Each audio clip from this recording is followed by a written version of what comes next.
Hi everyone, Dr. Luqman here with ExcitedCats, hoping this video finds you excited for another cat topic. Now, for today's topic, we're going to talk about a very special cat breed that is known all over the world, and it is somewhat of an acquired taste. And we're talking about the ever-famous Sphynx cat. And in today's video, we'll talk about what Sphynx cat owners should be aware of with regards to their special felines and what extra precautions they need to take when they have a Sphynx cat. And before we dive into this topic, as always, this is your reminder to please hit the like button, give us a subscribe, and please leave us a comment. Thank you. So with that, let's go. Now, hairless cats have been studied in history for long periods of time, but when it comes to the Sphynx cat, they were actually only officially bred and recognized around 50 or so years ago in Canada. So this is where the mutation was found, where someone thought it'd be a good idea to actually make this cat an official breed because they thought that the hairless feature of the cat was actually desirable. Now, whether or not you find this hairless feature desirable is completely a matter of taste. For many people, the Sphynx cat is an acquired taste and they love their Sphynxes, but for other people, the cat is usually associated with comedy.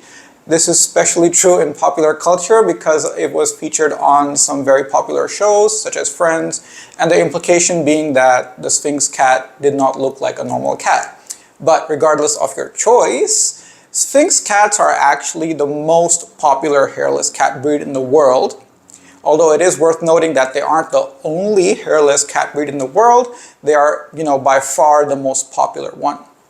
And another thing you should know about the Sphynx cat is they actually aren't truly hairless. Most Sphynx cats do have sparse hair on their bodies, but these are usually very fine hairs or hairs that grow only in specific areas, in small tufts, and they usually don't last very long. They easily dislodge and they fall off. So this is why, the Sphynx cat is, termed as a hairless cat. But strictly speaking, you might find some people saying that the cat isn't truly hairless, and they're not entirely wrong. However, for convenience of use in terms of speaking to other people, they're often referred to as the hairless cats. Now, the other thing you should know about the Sphynx cat is they actually have a genetic defect.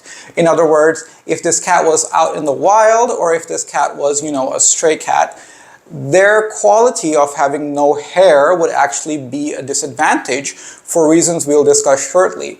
But when kept as pets, this is sometimes seen as a positive, especially for some people who have cat allergies, because as we discussed in our previous video, cat fur is a very good source of allergens spreading around your house. And obviously a cat, that doesn't have any fur would kind of negate this drawback. But, this isn't always the case. As we saw, they will still shed dander. So you do have to take it with a grain of salt. And remember that no cat is truly hypoallergenic. Now, the trademark of a Sphynx cat, as we've mentioned, is their lack of hair. But this is also their Achilles heel. Now, when a cat doesn't have hair or fur, they are essentially not afforded any of the benefits of hair or fur. So what do cats use their fur for?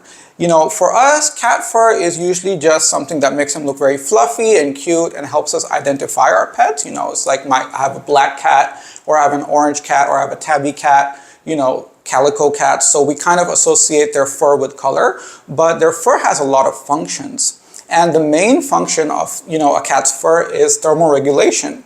So fur basically works to keep animals warm. So if a cat starts feeling cold, what usually happens is the cat's fur will stand up because the fur is attached to a muscle known as an erector pili muscle, which will contract, raising the fur up. And when lots of furs raise up together, it's something like you getting goosebumps, except what happens in this case is air gets trapped in between the fur, eventually gets warmed up by the cat's own body heat, and then, keeps the cat warm. This is also why cats that are naturally found in cold environments have what we call a double coat, and some cats even have a triple coat. So what this means is they have an extra layer of fur under their primary hairs, which are also known as guard hairs, which aid in keeping the cat warm. Now, the Sphynx cat naturally lacks, any fur, so they are very poor when it comes to managing cold temperatures. And this is something all Sphynx cats owners will be well aware of. These cats love warm environments. So if you own a Sphynx cat, you have to be very mindful about the temperature in your house. Now, the comfortable ambient temperature range for most cats that are healthy adults is 25 to 30 degrees Celsius. So this is the range in which most cats are comfortable.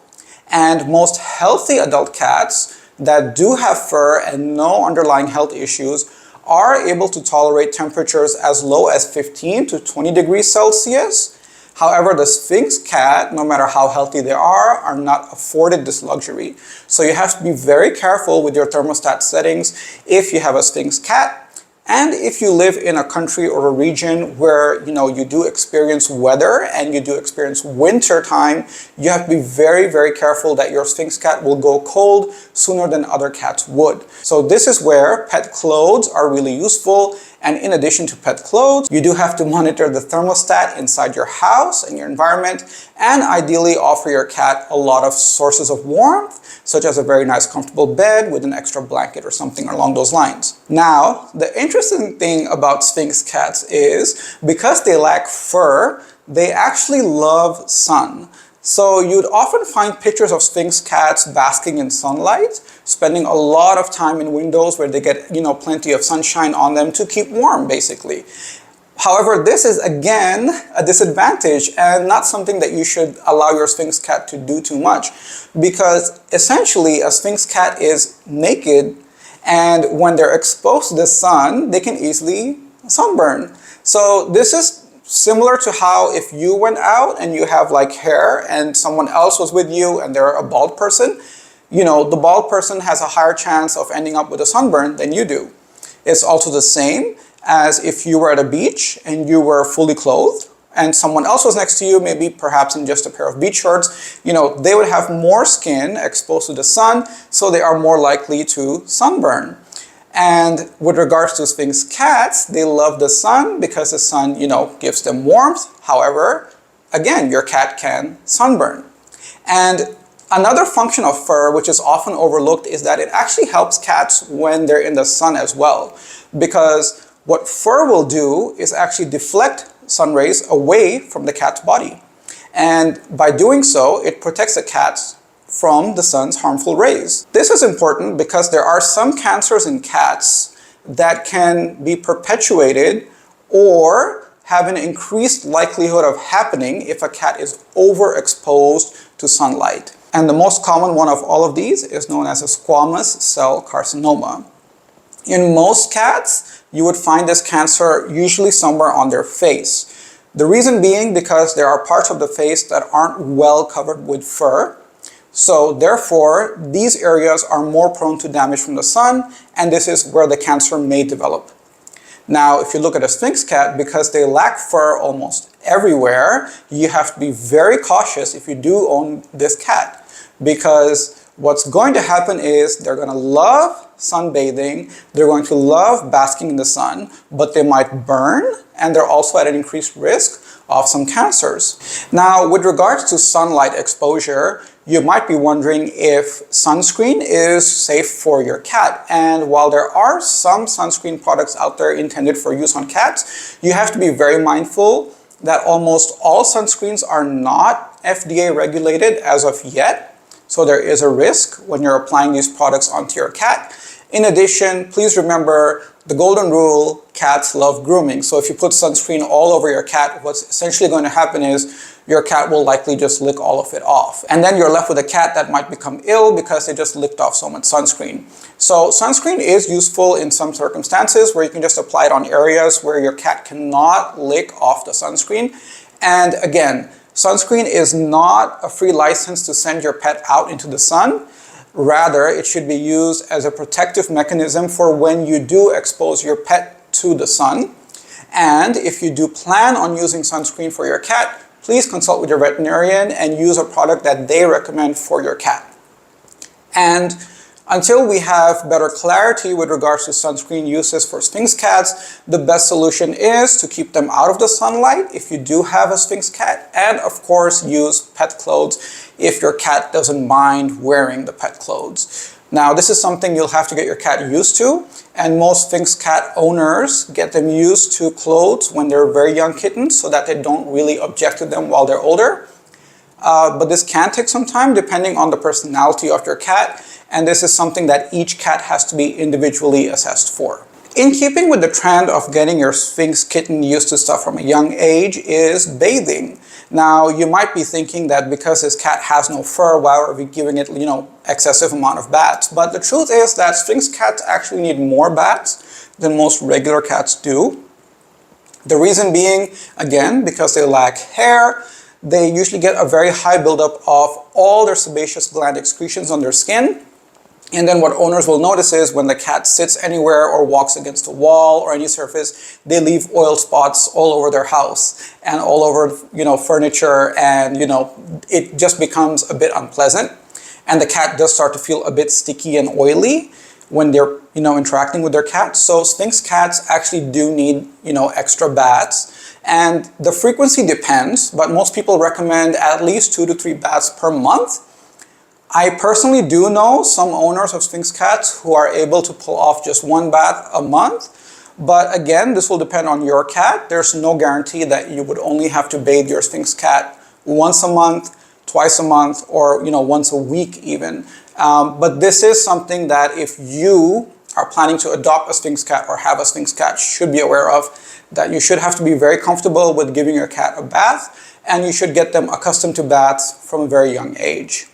And again, if you're not comfortable doing this, my advice would be to please consult with your veterinarian or actually go to a professional groomer so that they can give your cat regular baths. The reason why I recommended going to your vet is because they can recommend a very nice shampoo for your Sphynx cat, which can keep their skin in very good condition. Now, aside from, the obvious issues with a lack of hair on Sphynx cats and, the problems that arise from not having hair, as a Sphynx cat owner, you should be aware of a few other things. However, these are issues that can usually be mitigated with responsible breeding. So if you do source your Sphynx cats carefully and you do vet your breeders, you might be able to avoid these. But Sphynx cats are prone to some hereditary conditions. Again, these are avoidable if you are very careful when you're selecting a breeder who you'll get your Sphynx cat from. There are some heart conditions that Sphynx cats might be prone to, and these heart conditions might have a genetic component. However, to be very fair, these conditions can happen in many cats and not just a Sphynx cat. For example, Maine Coons can also inherit, cardiac defects, as can other cat breeds. One more genetic condition you should be very mindful about is known as muscular dystrophy. This is an inherited muscular syndrome, which basically inhibits the cat from properly synthesizing proteins needed for muscle building and growth and development. So these cats usually have issues with regards to muscle weakness. They might have issues walking properly, and in severe cases, this eventually does lead to paralysis and, inhibited locomotive capabilities for the cat.